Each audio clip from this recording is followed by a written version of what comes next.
am Linda Johnson. I am the director here at the Old Tishomingo County Courthouse Museum. And we love our little courthouse. We feel like we have a lot of artifacts and history. And since you come today, I'd love to show you what we have. I think it'd be very interesting. We have several things of Civil War, the Battle of Iuka, and this courthouse was built in 1870. 1886, there was a fire. It burned the third story, but the first and second one remained. They had to clean it up, so in 1888, it went back into session, and then in 1971, they built the new courthouse, but if it overflows, they can come over here for court. But we have a lot of things upstairs in our 1870s courtroom for our public. Last year, we had the Tishomingo Jam every fourth Friday night. So today, I'd love to just take you around and show you some things that we have. Okay, this is Henry Little. He was a brigadier general in the war. He fought in the Battle of Iuka. That was a very short war that was in the afternoon, maybe a couple of hours. He was on horseback, and they said that was not a good idea because you're up in the air. So they shot him, and it did kill him. They brought him to the house across the street from the museum, the Twin Magnolias, put him in the bed. At midnight, they buried him in the rose garden outside. His body remained there until after the war. They exhumed his body and sent him back to his hometown in Maryland. So we have a lot of things of Brigadier General Henry Little. We also have a book. We have some of his diaries. His nephew, Tyler Fielding, has donated these things to us. And so we feel like that he's a very important person to have here in our museum. We also have different weapons. We have the musket. We also have the officer's sword. We have different bullets. Some of them's from Eastport. And before Iuka became Iuka, people lived at Eastport. It was on the water. And there was a pretty big little town, like 24 mercantiles, and people traded. They come from 100 miles to trade because they could use the steamboat. But somewhere around 1830, 40, Warrior Chief Tishomingo, he was about as high up as you could get before becoming the main one. He met Chief Iuka that had something wrong with his eyes and health issues. He tried every Indian remedy there was, nothing worked. So he wanted him to come up north. This is what he called up north. And he drank of the springs water. And after a while, he could see. He was better, so they call it Healing Waters. And so he stayed here, and that's how the town got the name. We have these little decanters that someone donated to us. They are some of the different generals. And these are liquor decanters. They look like little statues. Most people don't know that that's what they are. Their heads are corks that comes off. And this lady has every one of them, but she donated 4 of them to us. This is the flag they flew in the battle, over at the Battle of Iuka. I mean, this is not the original, but this is what it looked like. This is the Civil War coffin, so it shows us that people were not as tall, not as big. And this is the little house that was by Chief Iuka. He had a stagecoach around. There were 3 springs in his little hut. And so this guy had just gotten married. He came by, stopped. His wife loved this place. He came back and bought it, and they built this little mansion back in the 40s. It was R.C. Brinkley. He's the one that owns the Peabody Hotel in Memphis. And he got that name because when he moved here, he wanted the railroad to extend from Alabama to Holly Springs. So he goes to England to get somebody to get the rails and the iron. And so George Peabody was his best friend. And after several years, he dies. So in honor of him, he changes it from Brinkley Hotel to the Peabody. But it's still in the Brinkley family today, but it's not occupied. during the war, Grant occupied it. And this is the vault in the south end of town, the Belmont Bank. And here in the south, we had a lot of moonshine still. So this shows you what a moonshine still looks like.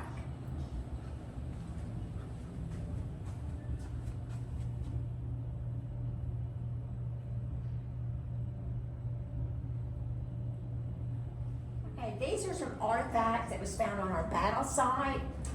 This guy, he used this Geiger counter here to find them.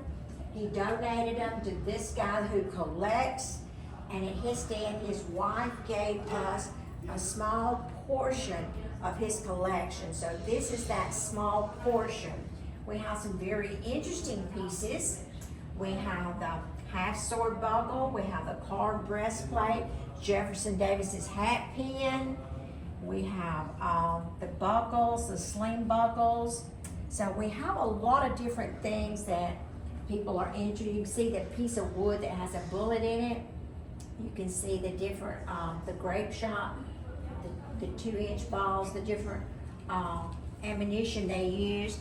Here's the silverware, the tin forks, the spoons, and all the different items that they used. Right here is a sword, and then up here you can see that we have a bayonet, and we have the scabbard tips, and a lot of different things that is from our battle here in Iuka.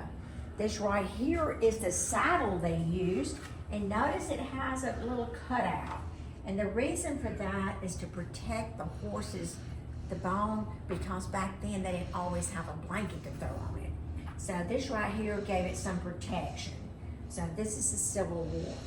These are some cuffs, some buttons, also some other different bullets that we have here in the Civil War.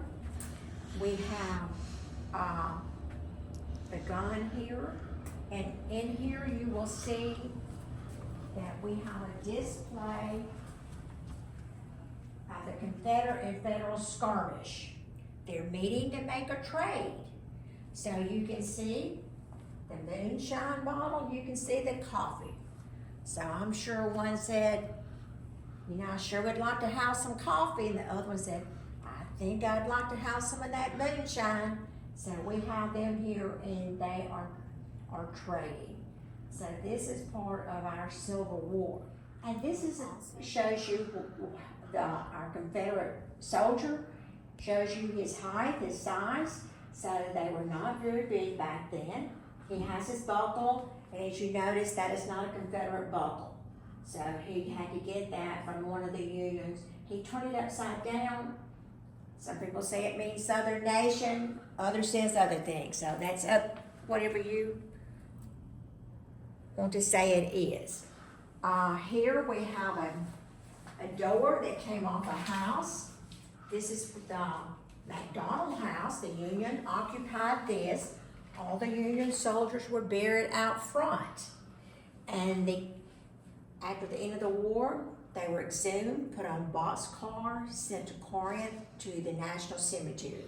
The Confederates are out here at Shady Grove in an open cavity unknown grave. So this just shows you a little bit of some things that we had. We had our motel back then, the Mineral Springs Hotel, but during the war it was used as a hospital. It did have 4 floors. The train track is here. The train played a very important part in the war. This hotel, we had 3 luxury hotels. It had a ballroom, but before a hotel, it was a normal institute of higher learning. And here was the dormitory for the students to stay. And as you know, we were the marriage capital of the South. We had 44,000 marriages during that time. I had a lady that came in a couple of weeks ago, said she got married 71 years ago. She lived in another state, she couldn't get married. So here there was no 3-day waiting period, didn't matter your age. And she said, I'll never forget the last statement. He said, I now pronounce you man and wife, that'll be $5. So we have a lot of interesting things here at the museum. we can start from probably 1830, 40, and go, the courthouse is 1870, you can go to the courtroom upstairs, you can sit in the judge's desk, you can even use his gavel, you can look at the blacksmith shop, the broom maker, we even have artifacts from a drugstore. So we have many artifacts here at this museum. We also have our Native American. We have our genealogy room. So you could spend a good half a day here. Then right down from here, we have our Mineral Springs Park. That's where our 6 springs were. And back during the yellow fever epidemic, no one had yellow fever. So that tells us the water had medicinal purposes. So when you have a day off, make your trip to Iuka, Mississippi. We're right here on the corner of Quitman Street, and we will make sure you have a good time and show you around. Thank you. I'm Sharon Belk. I was recently the curator here for the last 3 years, but I've just changed to assistant director.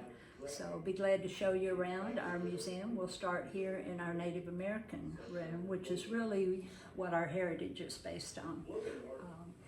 Right here, you can see on this map, we are Chickasaw territory, and we always like to give, we've got credit that we give to our Native American heritage here because we are on their original land. And Chief Iuka, who we're named after, we have some of his original pieces, which is amazing to have. This metal pot right here is his cooking pot, and Chief Iuka was over at a campsite about 2 miles from here on what is now Brinkley Home property. He camped there. We've got the Mineral Springs here, which were known for their health-giving waters. So his assistants would bring him over here, help him to the waters so that he could take the waters. And then his land was sold to Hubbard's, and from there on out, a big home that is owned by the Brinkleys that has a connection with the Peabody in Memphis. So that's a neat connection there. But here you can see what amazing collection we have of arrowheads from that era. And this is an amazing piece right here as well, I think. Arrowheads all put together.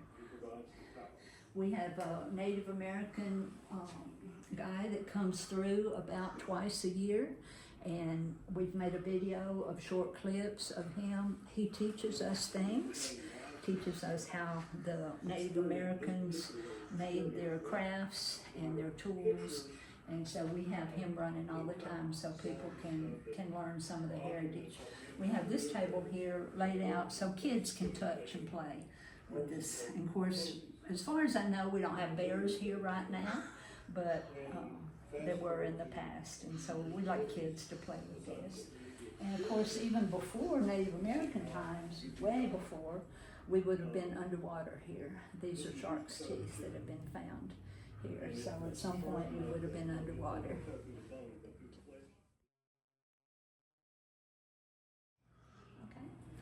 This is why it is so exciting to work in a museum like this. I discovered this piece not too long ago. We got a nice donation to have it framed. This is an 1866 deed signed by Governor Stone, who was in the Civil War. He was the justice of the peace at that time.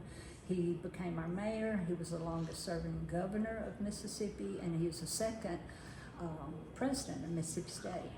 So this is signed by who we call the founders of Iuka, D.R. Hubbard, and signed by Governor Stone. And it's actually a piece of land that is not far down the street here. I went to the working courthouse, gave them the coordinates, and they showed me exactly where it was. So I made a field trip down there so I could place it. And really what they were doing was buying some pasture land across from the big McDonald home at the time.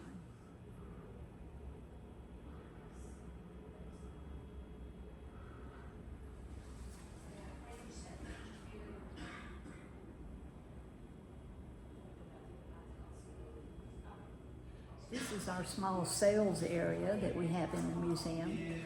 We've got Tishomingo County specific souvenirs, but we also have a good collection of history books, especially Civil War books.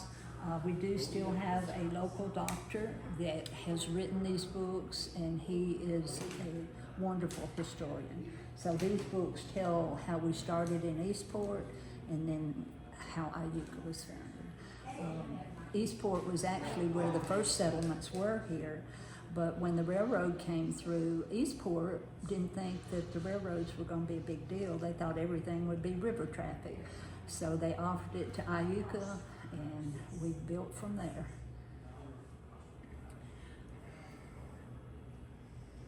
This is our bell tower rope. The bell is actually, the original bell is still in the tower. We no longer have a third floor. You can see from this picture here what the original courthouse looked like in 1870. But then it burned, partially burned, and this whole upper floor was destroyed and not replaced. So now we're a two-story building. We also were added on one section in the 30s with the WPA. They did an extension. But Iuka was a happening place in the day. Here's one of our hotels we had. We had 3 hotels, and we had the healing waters here in Iuka. People came from all over, especially during yellow fever time frame. Trains would come up, the bands would play, welcoming people, big parties out at the Brinkley home. And this hotel here was right outside this window here. Of course, it's long gone too. And up here, we have this one display. We talked earlier about the weddings here and the marriage capital. And again, we had over 44,000 weddings here. We're now upstairs in the old 1870 courtroom. It was in use all the way up through the 1970s, about mid-1970s. And what we're looking at right here in this area, we have it set up as a little bit of a display of an old school, how a school would be. We've got the old-time desk, we have the teacher's stand, schoolhouses. This is how they heated not only the schoolrooms, but also this actual courthouse. This particular one came from the Oldham Baptist Church. We also manage the little one-room schoolhouse in Burnsville, Mississippi, and it's open to the public. You can let us know anytime that you come through if you want to go in there and see that one at Burnsville too. And it's an actual original one-room schoolhouse that was located in Burnsville, moved across the railroad tracks and put closer to the highway so people could see it.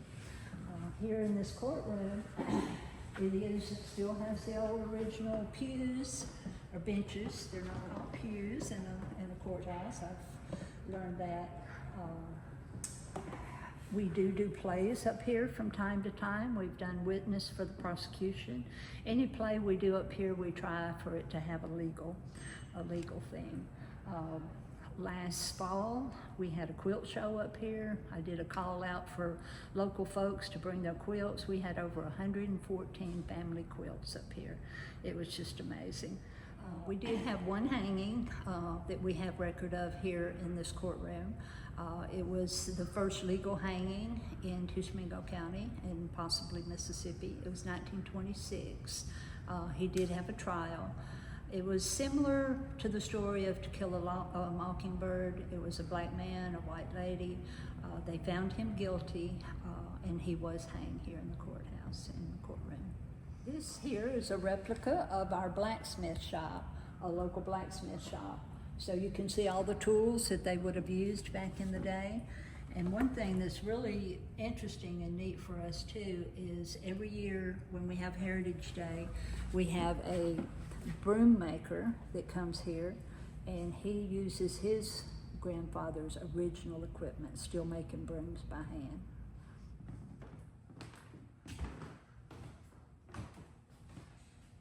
We're upstairs at the old courthouse museum in the courtroom. This room here is behind the courtroom itself. It would have been the judge's chambers at the time. Now we have it set up as a memorial to one of our early state senators, Cecil Sumners. He was state senator here. Have some good information where he spent some time with the Carters, has letters from the Carters, photographs with the Carters, President Carter and his wife Rosalind. He also wrote this book here, Chief Tishomingo, History of Our County, and we have the original manuscript of this book also with his notes and his corrections on the original manuscript. It was quite a neat collection that we have from his estate. Okay, my name's John Driscoll. I'm the curator. What I'm doing right now is I'm reorganizing our archive. And in addition to that, I pretty much do anything connected with the collection. What I'm going to do now is introduce you to our student worker. She's been invaluable to me. Nellie, introduce yourself. My name is Millie Bishop, and I'm the student worker here. Okay, so what we're going to do now is show you our doctor's office, and this would be what a doctor's office would be like at the end of the 19th century, start of the 20th century. Everything in here is, authentic from the period. We've got a variety of medicines. We've got the black bag that the doctor would use for making a house call. We've also got eyeglasses in there. There's quite a range of items in here. And then if you see that sign on the table, that'll tell you a lot more specific about it.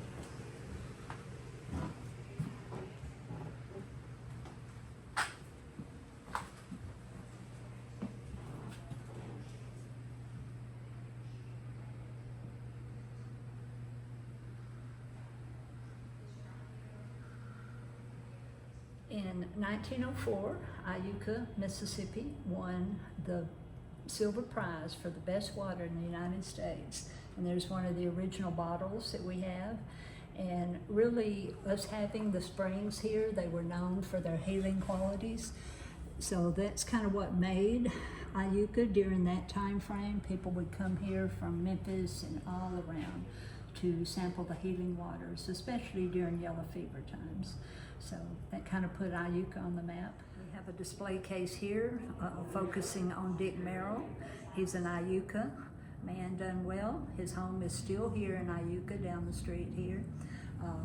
We've all heard of Lindbergh, of course. And Lindbergh was kind of a promotional pilot, a demo pilot. Well, Dick Merrill was one of the first commercial pilots. So he was flying back and forth across the Atlantic. Here's a small replica of his plane, and right next to it, there's a ping pong ball signed by him. And the significance of the ping pong ball is that they were worried what happens if we go down out here in the middle of the Atlantic. So they filled the plane with ping pong balls. So that's one of the originals. He wrote a book. He went out to Hollywood, starred in his own movie there, married a young starlet, and he would come back to Iuka from time to time, but most of the time after this, he was in Hollywood, working in Hollywood. But his home is still here in Iuka, and we were pleased to have a Iuka pilot do well.